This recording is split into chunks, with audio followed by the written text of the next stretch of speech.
விஜயனுடைய ஆசை எப்படியாவது கரூருக்கு சென்று மீண்டும் அந்த மக்களை சந்தித்து நெஞ்சை நிமிர்த்தி நிற்க வேண்டும் என்பது அவருடைய ஆசை.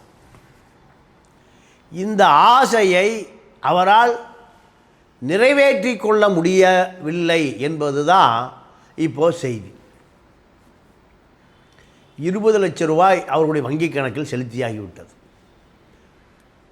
41 குடும்பமும் பனையூருக்கு வரவழைத்து மகாபலிபுரத்தில் தங்க வைத்து 41 அறை ஏற்பாடு செய்து அந்த அறைகளிலிருந்து ஒரு வோல்வோ வண்டி மூலம் 2 வண்டிகள் மூலம் விஜயனுடைய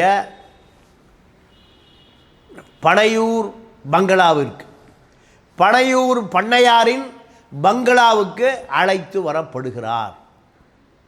எம்ஜிஆர் பாதிக்கப்பட்ட மக்களை, வெள்ளத்தில் பாதிக்கப்பட்ட மக்களை அல்லது ஏதாவது விபத்தில் பாதிக்கப்பட்ட மக்களை போயஸ் கார்டனுக்கு வரவழைத்து அவர் பார்த்ததே இல்லை.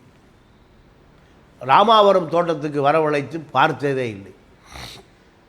காரணம், அவர் பாதிக்கப்பட்ட மக்களை ஓடோடி சென்று பார்ப்பதுதான் மரபு, மரியாதை.